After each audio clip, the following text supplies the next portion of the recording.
Hello friends, welcome to ஜாக்ஸூ kitchen. இன்னைக்கு நம்ம ஜாக்ஸூ கிச்சன்ல பார்க்க போறது கொங்கு நாட்டு அரிசி பருப்பு சாதம் ரெசிபி தான் பார்க்க போறோம். இந்த அரிசி பருப்பு சாதம் கோயம்புத்தூர், ஈரோட்ல எல்லாம் ரொம்ப ஃபேமஸான ரெசிபிங்க. ஆஃபீஸ் போறவங்களுக்கு, ஸ்கூலுக்கு போற கிட்ஸுக்குலாம் வந்து லஞ்ச் பாக்ஸா இந்த அரிசி பருப்பு சாதம் செஞ்சு கொடுத்தீங்கன்னா ரொம்ப விரும்பி சாப்பிடுவாங்க.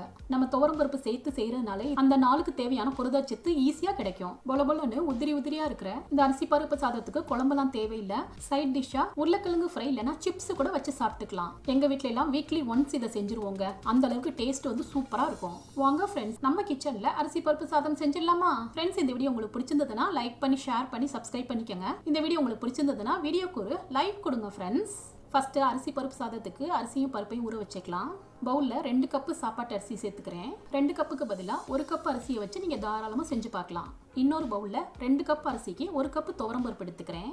அரிசியும் பருப்பையும் தண்ணி சேர்த்து நல்லா அலசிட்டு அரிசியை 1 மணி நேரத்துக்கும் துவரம் பருப்பு 1.5 மணி நேரத்துக்கும் நம்ம ஊற வச்சுக்கணும். இப்போ அரிசி 1 மணி நேரமும் துவரம் பருப்பு 1.5 மணி நேரமும் நல்லா ஊறி வச்சு பாருங்க. நீங்க இந்த அரிசி பருப்பு சாதத்தை வந்து குக்கர்ல செய்யறதா இருந்தா அரிசி அந்த துவரம் பருப்பு 1/2 மணி நேரத்துக்கு ஊற வச்சா மட்டும் போதும். நான் ஏற்கனவே குக்கர்ல செஞ்ச மாதம்பட்டி ரங்கராஜ் அண்ணாவோட அரிசி பருப்பு சாதம் வந்து அப்லோட் பண்ணியிருக்கேன். வீடியோ வந்து ஐ பட்டன்ல இருக்கு, செக் பண்ணிக்கங்க.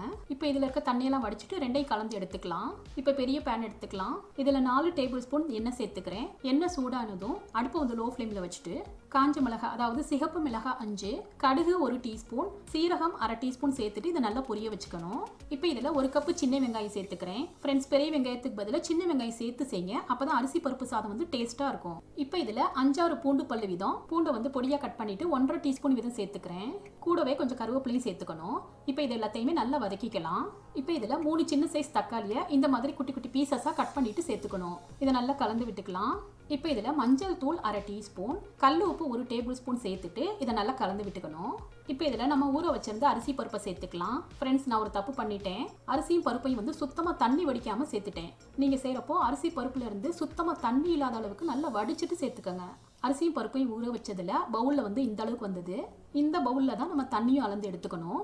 தண்ணியோட அளவு வந்து 1:1.5, அதாவது 1 கப் அரிசி பருப்புக்கு 1.5 கப்பு வந்து தண்ணி சேர்த்துக்கணும். இப்போ இதுல நான் 1.25 கப்பு வந்து தண்ணி சேர்த்துக்கிறேன். ஃப்ரெண்ட்ஸ், ஏற்கனவே நான் வந்து அரிசியும் பருப்பும் வடிக்காதனால கொஞ்சம் தண்ணி அதிகமாயிருச்சு. அதனால 1/4 கப்பு தண்ணி மட்டும் கம்மியா சேர்த்திருக்கேன். அதனால தான் நான் திரும்ப சொல்லிக்கிறேன் ஃப்ரெண்ட்ஸ், ஊற வச்ச 1 கப் அரிசி பருப்புக்கு 1.5 கப்பு தண்ணி கரெக்டா இருக்கும். தண்ணி கூடுதலா 2 கப்பு சேர்த்துட்டீங்கன்னு வைங்களேன், சாதம் வந்து உதிரி உதிரியா இல்லாம குழஞ்சு போயிடும். இதை மூடி போட்டு மூடிட்டு தண்ணியை வந்து நல்லா கொதிக்க வச்சுக்கணும். இப்ப கொஞ்ச நேரத்திலேயே தண்ணி வந்து நல்லா கொதிச்சிருச்சு. இப்ப இந்த கொதிக்கிற தண்ணியில 2 டீஸ்பூன் சாம்பார் தூள், அதாவது நல்ல கோபுரமா குவிச்சு அளந்து சேர்த்துக்கணும். இந்த கொதிக்கிற தண்ணியில சாம்பார் தூளை நல்லா கரைச்சி விட்டுக்கலாம். இப்போ இதுல 1 டேபிள் ஸ்பூன் ஃபுல்லா நெய் சேர்த்துக்கணும். இதை நல்லா கலந்து விட்டுக்கலாம். ஃப்ரெண்ட்ஸ், நெய் சேர்க்கறது ஆப்ஷனல் தான். நெய் சேர்க்கிறப்போ அரிசி பருப்பு சாதம் வந்து நல்ல மனமா இருக்கும். உங்களுக்கு நெய் சேர்க்க விருப்பம் இல்லைன்னா நீங்க ஸ்கிப் பண்ணிக்கலாம். இப்போ இதுல பொடியா நறுக்குன கொஞ்சம் கொத்தமல்லி சேர்த்துட்டு நல்லா கலந்து விட்டுக்கணும். டேஸ்ட் பண்ணி பார்த்ததுல உப்பு கொஞ்சம் கம்மியா இருந்த மாதிரி இருந்துச்சு. அதனால கொஞ்சமா சால்ட் சேர்த்துட்டு கலந்து விட்டுக்கிறேன். தண்ணி எந்த அளவுக்கு இருக்கு பாருங்க. இந்த தண்ணி வந்து நல்லா வத்தி அரிசியும் பருப்பு நல்லா இழுத்துக்கிற அளவுக்கு ஒரு 5 நிமிஷத்துக்கு கொதிக்க வச்சுக்கலாம். இப்ப தண்ணி நல்லா வத்திருச்சு பாருங்க. அரிசியும் பருப்பும் தண்ணியும் ஒட்டுக்க இந்த மாதிரி லெவலா வரணும். இப்போ இந்த சாதத்தை வந்து தம் போடுறதுக்காக அடுப்புக்கு மேல ஒரு பழைய தோசைக்கல்ல வச்சுட்டு நல்லா சூடு பண்ணிக்கணும். தோசைக்கல் சூடானதும் நம்ம அரிசி பருப்பு சாதம் பாட்டை வந்து இதுக்கு மேல பிளேஸ் பண்ணிக்கணும்.